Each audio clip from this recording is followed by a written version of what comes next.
Now, parents who pay for their children's special needs schooling are warning they'll have to stop once 20% VAT is added to private school fees in the new year. Labour insists the money is needed to help the 93% of pupils who are not privately educated. Thomas Mason has our report. Wellington School has been providing a welcome reception to students from a whole range of academic backgrounds. But with the imposition of VAT, could some of those pupils be heading towards the exit? This Somerset mum has not just one but 3 children with some kind of special needs and faces a £9,000 annual VAT hike. It's quite frightening to think that that's what's going to happen. It's really unfair as an SEN parent when you've already got a lot of strain on you. She says 8-year-old Max, who has hearing loss, was bullied in his old state school. What do you like about the school here? There's no fighting.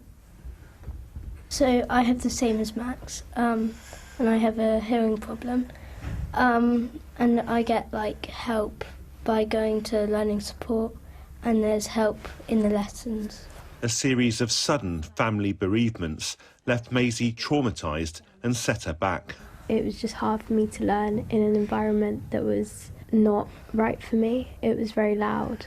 This school hall may resemble a Harry Potter novel or an Oxford college, but look at the pupils and they're all part of a rich elite. About a third of them have some kind of special educational need, and the parents are motivated to do whatever they can to get it looked at and to help. When Charles arrived here, I knew something wasn't quite right, and the team here instantly picked up on him, and he got diagnosed as being dyslexic and having a slower processing speed, so he gets things slower. My son is dyslexic, he has dyspraxia. My daughter, who is also here, she also had dyslexia. I do think the state sector needs more money, but I don't think this is a fair way for it to be achieved, and it's penalising people like myself and my family who work incredibly hard. I panic when anything breaks in my house because I don't have the cash to pay for it. We don't go on any exotic holidays. Our holiday this year has been to Milton Keynes to take the children to an audiologist appointment. There are better ways of asking more of us.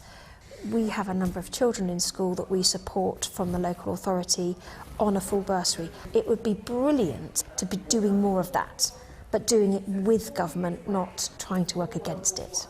The likelihood is we'll have to withdraw him. Keeping him here, he would be moving into sixth form, and the reality is it would be a jump too far for us. I probably will be able to weather the VAT increase, but it's going to have significant effects on my business as a whole. Henny says their agency will now create fewer jobs in the local area, but have parents tried everything they can to secure a publicly funded education, health and care plan for their kids?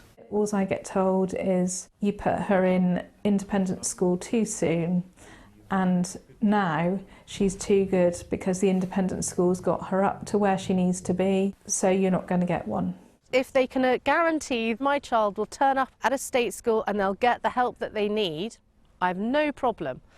But they can't. I haven't met, A, I can't get into a school, and B, none of them are being able to cater for those requirements.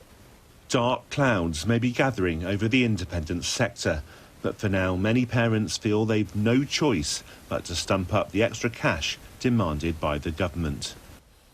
OK, well, let's go straight to our child expert, Mary Han. What effect might it have on a child to be hoiked out of school and sent to another one halfway through their careers? It's huge. It can cause, and I'm not overstating this, it can cause trauma, particularly where your needs are fundamentally not being met. We're looking at children who currently, for whatever reason, the state sector cannot accommodate their learning. And so parents have made that choice to put them into schools that are funded or have specialist support in place so that they can meet their needs. So I think it's a big issue that I think the government should be addressing. Alex, this was an unintended consequence, wasn't it, of the VAT decision coming on private schools, that there are some kids who go there because they simply can't get the support they need in the state sector. Well, I mean, this has been fronted up as part of the policy, so this is in our manifesto, and part of that policy was that any student who's there as part of an EHCP, and what does that mean? So that's an education, health and care plan. Yep. They will not pay the extra VAT on the school fees. And I think... So will those children be exempt? So the children who are there on EHCP plans, they will not be... But you have to have a plan in place. You have to have a plan in place. And I know there's difficulty, and I've been speaking to lots of families in Gloucester about the difficulty there are with the system of getting those plans in place and getting the support we need. And I know that the Education Department are looking at how we can improve on that. But what's really important, looking at this policy, is that... No, sorry, do you mind? There's huge wait lists getting the HCP. A lot of families can't even get on there, and so then rather than waiting in the state system, they've pulled them out and put them in the private system, and now they're going to be penalised for that. Well, I think this is why it's really important that we do the work to make sure that parents get the support they need, whether they're in the state sector or the private sector, because that's the essence of this policy. Let's just change the argument around a bit with Mary-Anne. I mean, putting the parents who put their children in independent schools, is that a wise thing to do you think, to take them away from their peers in the wider community and put them in a rather more privileged sector? I think we've got a bit of a stereotype in our mind about it being privileged. Quite often these children are not in privileged situations. These schools are not privileged in any shape or form. These are ordinary families who have made huge sacrifices in order to get their children the education that they need, because these children may well be school refusing. They may just simply not be able to access their learning in any other format. Cameron, there's now 70-odd Lib Dems in Parliament. Will you all be standing against this if the government brings it in the new year, VAT on private school fees? There are 72 of us, and yeah, I'm fully aligned with the doctor on this. My primary concern is that there are children who are in the EHCP pipeline who are going to be hit by this VAT cut because they don't yet have the HCP.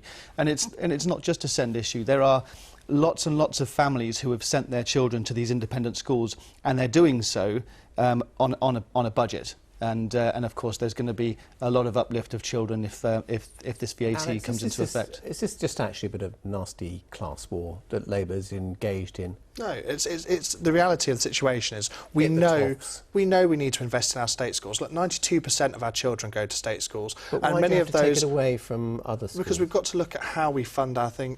All of our decisions in our manifesto are fully funded, and we know we need more specialist teachers in our state schools. And so we've took the decision. It's not an easy decision. I have sympathy with parents who work hard and save to send their kids to private school. But what my ambition is to make sure that state schools are so good that parents don't want to send their kids to private schools.